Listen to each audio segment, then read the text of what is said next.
Have you ever felt like you're speaking, but your words just don't seem to carry the same weight with your children anymore? Like you offer a suggestion, perhaps born from decades of your own experience, and it's met with a polite nod, a quick change of subject, or worse, a dismissive sigh. It's a painful shift. Isn't it you poured your life into raising them, guided them, supported them, and now, as they navigate their own adult lives, it can feel like you've been quietly moved to the sidelines. Your wisdom no longer sought, your opinions no longer valued in the same way. That feeling of disconnect, of being less central in their busy worlds, can ache. You might wonder, where did I go wrong? Why don't they listen to me anymore? It's a common and deeply uncomfortable reality for many parents as their children grow into adulthood. The dynamic changes, and sometimes, the natural evolution feels less like growth and more like a loss of the close, respected connection you once shared. But what if I told you that gaining that feeling of respect back, that sense of being a valued and heard part of their lives, isn't about trying to force them to listen or demanding they treat you differently? What if it starts, surprisingly, with you? There are powerful, subtle shifts you can make, not to control them, but to transform the dynamic itself, inviting a new level of respect and connection. In this video, we're going to explore 5 powerful moves you can start making today that can profoundly change how you feel in the relationship and how your children respond to you. These aren't about manipulative tactics. They're about building healthier, more respectful bonds from your side. Stay with me and watch to the end, because there's something we'll talk about that might just surprise you with how simple, yet effective, it truly is. Let's dive into the first of these powerful moves. And it's one that might feel counterintuitive at first, especially if you're used to being the go-to source of wisdom or the fixer in the family. The first move is this: stop giving unsolicited advice. Think about it for a moment. For years, your children relied on your guidance, from scraped knees to homework help, navigating friendships to choosing colleges. You were the compass. It was your role, your duty, and often, your joy. But they're adults now. They have their own lives, their own challenges, their own ways of doing things. When you jump in with advice they haven't asked for, even with the best intentions, it can land very differently than it used to. Why is this so powerful, and yet so often missed? Because unsolicited advice, regardless of how brilliant it is, can feel like a subtle or not so subtle message that you don't trust them to figure things out on their own. It can feel critical, like you're implying they aren't capable, or that their way is wrong. Think about how you feel when someone jumps in to tell you how to do something you're already handling, or how to fix a problem you haven't even asked for help with. It can feel annoying, condescending, or even infantilizing. Your adult children, trying to establish their own independence and competence, are particularly sensitive to this. Every piece of unrequested advice, whether it's about how they're managing their finances, raising their children, decorating their house, or handling a work issue, can inadvertently chip away at their feeling of being capable adults in your eyes. It keeps them in the role of the child who needs constant direction, and it keeps you in the role of the parent who knows best, a dynamic that no longer fits the reality of adult-to-adult relationships. So, what does stopping unsolicited advice actually look like in practice? It requires conscious effort, especially if it's a deeply ingrained habit. It means biting your tongue when you see them doing something you think could be done better or differently. It means listening, truly listening, when they share a problem or a challenge, without immediately jumping in with, "Here's what you should do," or, "Well, when I was your age," or, "Your father always said." Instead, when they share something difficult, your primary role becomes one of empathetic listener. You can say things like, "That sounds really tough. Or, "Oh dear. I'm sorry you're dealing with that." Or, "How are you feeling about it?" Or, "What are you thinking of doing?" Asking open-ended questions shifts the dynamic from advisor-advisee to two adults discussing a situation. It shows you respect their ability to think and solve problems. It gives them the space to vent, to process, and potentially, to ask you for your thoughts, if they want them. And if they do ask, that's your invitation. But even then, you can offer your perspective gently, as just one way of looking at it, rather than the definitive answer. Well, one thing I've found helpful in the past is, or have you considered, rather than, you must do X. Let's imagine a common scenario. Your daughter is telling you about a disagreement she had with her boss. Your immediate instinct might be to tell her how to handle it, perhaps based on your own career experiences. The stop giving unsolicited advice approach means you listen intently. That sounds incredibly frustrating. You might say, "How did that make you feel?" Or, "What are you planning to do next?" You are validating her experience and empowering her to find her own solution. If she then says, "Mom, what do you think I should do?" You can offer your thoughts carefully. "Well, if I were in a similar situation, I might consider X. But you know your boss and your workplace best." This shift isn't about becoming silent or unsupportive. It's about changing the form of your support. It moves from directing to witnessing, from solving to empowering, from telling to asking. It communicates, louder than any words. "I see you as a capable adult. I trust your judgment. I am here if you need me. But I respect your space to figure things out." This fundamental respect for their autonomy is foundational to earning their respect in return. It allows them to come to you when they choose, valuing the support they receive because they sought it. It changes interactions from potentially contentious lectures to genuine conversations. The relief you might feel by taking on less responsibility for their problems can also be significant. It frees up your energy to focus on your own life, which, ironically, makes you a more interesting and respected person in their eyes. They see you thriving, independent, and confident, not solely focused on their every move. This leads us beautifully into the next powerful move, building on the idea of respecting their autonomy. The second powerful move is actively building your own fulfilling life separate from theirs. For so many years, your identity and daily structure were inextricably linked to your children's needs, schedules, and lives, their school events, their sports, their social lives, their doctor's appointments, their emotional ups and downs. It all formed a significant part of your world. As they become independent adults, it's natural to feel a void, a sense of purpose lost, or an excessive focus on what they are doing or not doing. This is where the power of cultivating your own vibrant life comes in. When you have your own interests, hobbies, friendships, goals, and routines, you become less reliant on your children to fill your time or provide your sense of worth. You have your own stories to share, your own challenges and triumphs outside of their sphere. This isn't about becoming distant or uncaring. It's about becoming a whole, interesting person in your own right. Someone they want to connect with because you add value and interest to their lives, not because you need something from them. Think about the difference in dynamic. If your life feels a bit empty, you might be more prone to checking in constantly, offering unwanted opinions, see move 1, or feeling hurt when they don't call or visit as often as you'd like.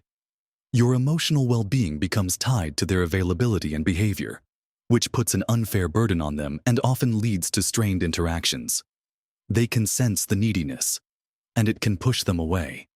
However, if you are busy and engaged in your own pursuits, maybe you've taken up painting, joined a book club, volunteer, travel, exercise regularly, nurture your own friendships, or pursue a long-held interest, the dynamic shifts.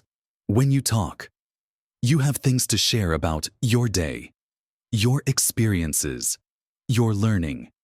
You are coming to the relationship from a place of fullness, not emptiness.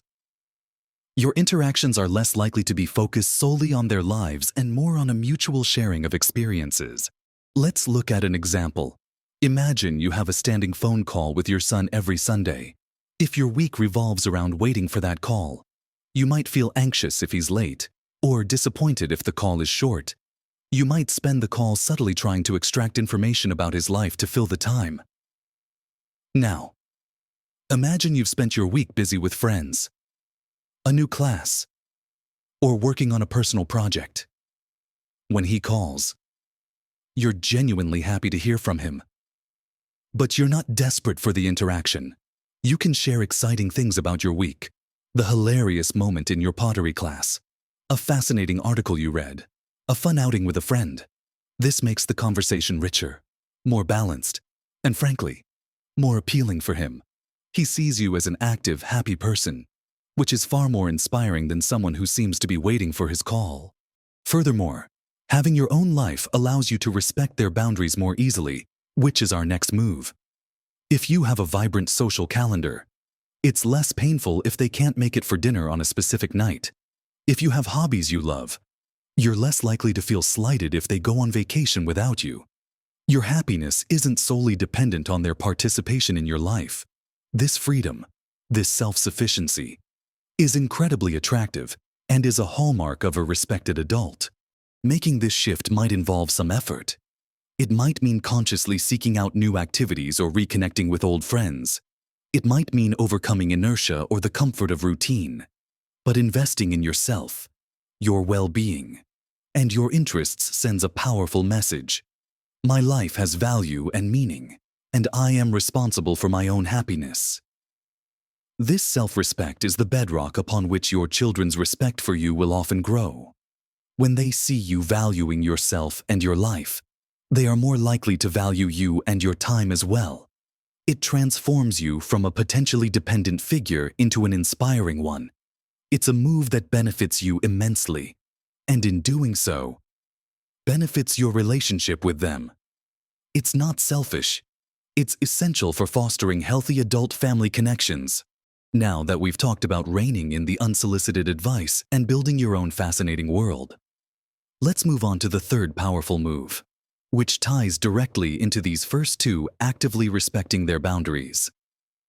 This isn't just about physical boundaries like knocking before entering their home if you visit or not dropping by unannounced. Although those are important, it's also about respecting their emotional, time, and privacy boundaries. Adult children need to feel that their personal space, their time, and their decisions are their own. Crossing these boundaries, even with good intentions, is a significant source of friction and can erode respect. What might feel like a loving gesture to you, like constantly calling, forwarding endless chain emails, commenting on their appearance or lifestyle choices, or questioning their parenting decisions, can feel like an intrusion or a lack of trust to them. Think about how boundaries show respect between friends or colleagues. You wouldn't endlessly call a friend who doesn't pick up after the first try, or demand details about a colleague's personal life. Applying this same principle to your adult children is crucial. If they say they are busy, respect that. If they prefer texts to calls at certain times, try to adapt. If they've set limits on how often you visit or what topics are off limits, honoring those limits, even if they feel arbitrary or unfair to you, is a demonstration of respect for their autonomy. Let's consider the sensitive area of grandchildren. If you have them, your children are the parents now, and they get to decide how their children are raised. Offering advice going back to move one about feeding, sleeping, discipline, or activities, unless explicitly asked, can feel like a direct challenge to their authority as parents. Respecting their parenting choices, even if they differ significantly from how you did things, is paramount. This doesn't mean you can't share information if asked, or express concern in a gentle, non-judgmental way if there's a serious issue. But the default position should be trust and respect for their role. Respecting boundaries also means respecting their right to privacy. Avoid snooping, whether literally in their home or metaphorically through social media or mutual acquaintances. Avoid gossiping about their lives with others. If they share something with you in confidence, keep it that way. Trust is built on these small acts of respecting their personal space and information. It's important to communicate about boundaries openly and calmly if issues arise, rather than letting resentment fester. If you feel a boundary they've set is making it impossible to have a relationship, you can express your feelings using I statements. For example, I understand you need your space, but I feel disconnected when I don't hear from you for weeks. Could we find a time that works for us both to check in briefly? This is different from saying, you never call me, don't you care? The first invites collaboration. The second provokes defensiveness. The key is that respecting their boundaries isn't about their rules controlling you. It's about you choosing to show respect for their personhood. And here's the powerful part: when you consistently respect their boundaries, they are far more likely to respect yours in return. They learn that you are someone who values their space and their decisions, making them more likely to value yours. It creates a foundation of mutual respect, which is the bedrock of a healthy adult relationship. It's a move that requires patience and sometimes biting your tongue. But the long-term rewards in terms of trust and respect are immense. Moving on to the fourth powerful move, which is closely linked to respecting boundaries and building your own life. Let go of the need to control or heavily influence their decisions. As parents, we have a natural instinct to protect our children and steer them towards what we believe is best for them. For 20 years or more, you were actively involved in making decisions for them or guiding their choices in significant ways.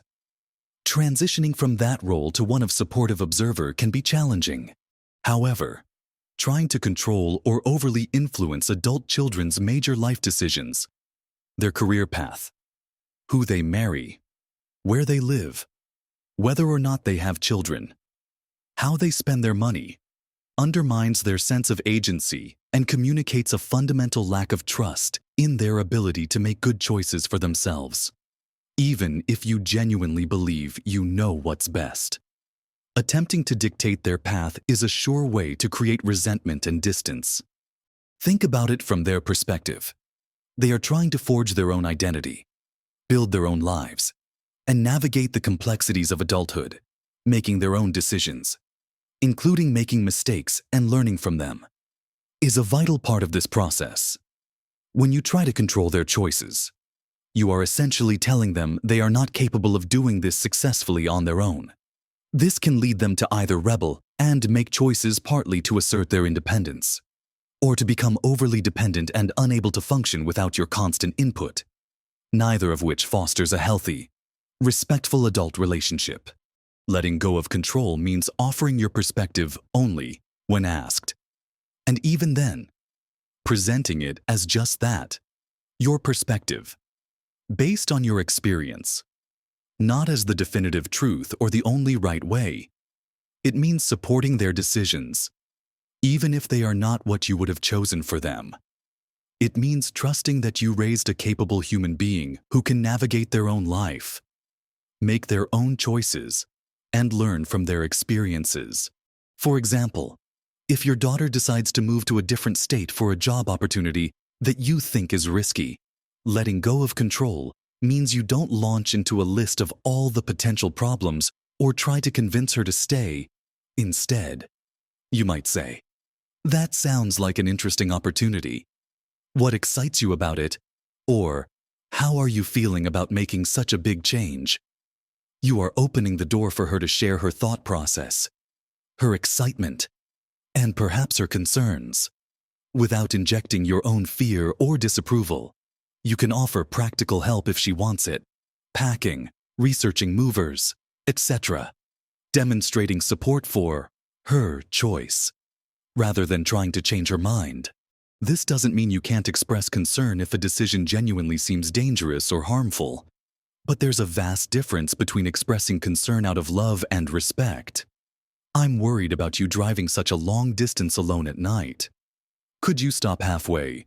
and expressing disapproval or trying to manipulate their choice, that job is a terrible idea.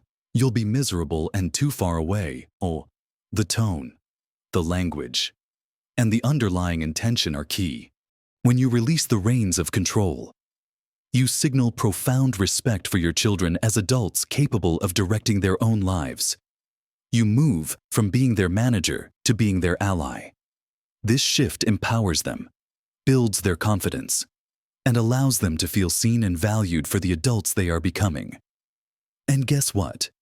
When they feel respected in their decision-making process, they are often more likely to consult you or share their thinking with you.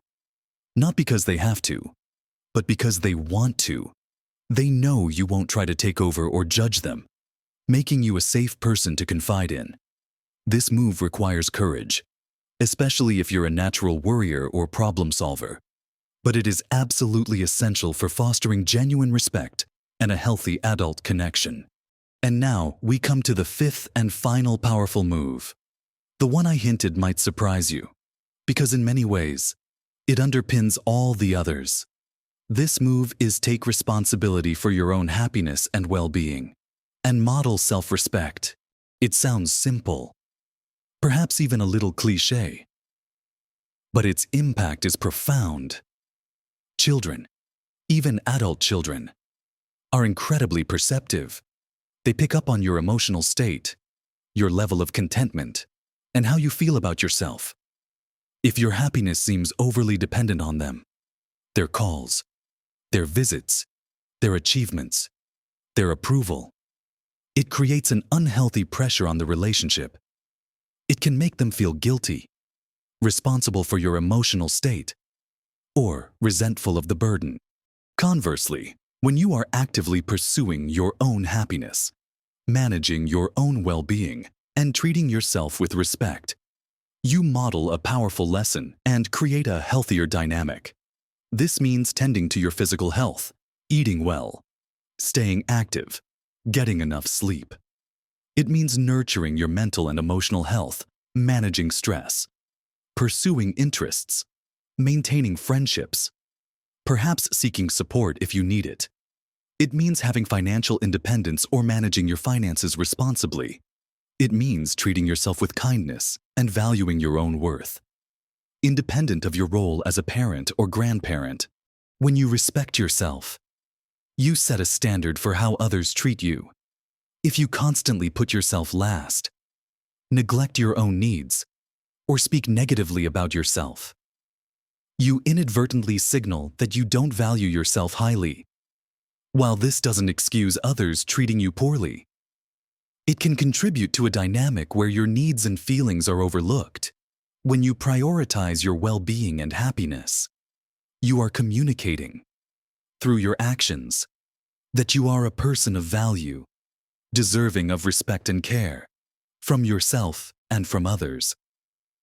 Consider the parent who constantly complains about feeling lonely, but makes no effort to join clubs or connect with others, subtly or not so subtly hinting that their children should visit more to fix this. Contrast this with the parent who talks excitedly about their volunteer work, their travel plans with friends, or the new skill they are learning. Which parent is likely to inspire more respect and genuine desire for connection? The one who is living a full life, who isn't waiting for others to make them happy. Taking responsibility for your happiness also means managing your own emotional responses. When difficult situations arise with your children, as they inevitably will, responding from a place of calm self-assurance, rather than hurt, anger, or guilt-tripping, changes the entire interaction. This isn't about suppressing your feelings, but about processing them maturely and choosing how you respond. If you feel hurt by something, you can address it calmly and directly, from a place of self-respect, rather than reacting defensively or passively aggressively. This models healthy communication and emotional regulation, valuable lessons your children are still learning. Regardless of their age, this move is perhaps the most surprising because many people focus on what their children need to do differently. But the most powerful change you can make is often within yourself. When you are grounded, happy, and self-respecting, it changes your energy, your interactions, and the entire foundation of the relationship. Your children see a strong, capable, and happy individual, someone they respect not just because they are their parent, but because of who they are as a person. This kind of respect is earned, not demanded, and it is deeply fulfilling. So, we've talked about powerful shifts, stopping unsolicited advice, building your own fulfilling life, respecting their boundaries, letting go of control, and perhaps most importantly, taking responsibility for your own happiness and modeling self-respect. None of these are quick fixes. They are changes in mindset and behavior that take time, patience, and consistency. There will be slip-ups, moments where old habits resurface. That's okay. The key is to keep practicing, to be mindful, and to commit to building healthier dynamics. Remember, you are a wonderful, experienced person with so much to offer. Gaining respect from your adult children isn't about becoming someone you're not, or about them finally seeing how amazing you are. They likely already know that. It's about adjusting the relationship dynamic to one that is appropriate for two independent adults, built on mutual respect, trust, and healthy boundaries. It's about you showing up as your best, happiest, most self-respecting self. When you focus on these 5 powerful moves, you empower yourself. You shift the focus from trying to change them to positively influencing the relationship through your own actions and attitude. This often leads to a beautiful transformation, where communication improves, interactions become more enjoyable, and you feel more connected and valued, not because they are obligated to, but because they genuinely want to be. It's a journey, and it takes effort, but the potential rewards, richer, more respectful relationships with your children, are absolutely worth it. Don't feel overwhelmed. Pick one move to focus on first. Maybe it's catching yourself before giving unwanted advice, or perhaps it's scheduling that first outing with a friend you haven't seen in a while. Small steps lead to big changes. Be patient with yourself and with them. I'd love to hear your thoughts on this. Have you experienced this shift in dynamic with your adult children? Which of these moves resonates most with you, or which feels the most challenging? Share your experiences or questions in the comments below. Your insights could help someone else navigating similar feelings. If you found this video helpful, please give it a like. It helps this message reach more people who might need to hear it. And subscribe to the channel for more content designed to help you live your best life at every age, navigating relationships, health, and happiness with confidence and grace. Thank you for watching. Keep shining, keep growing, and live your best life at every age.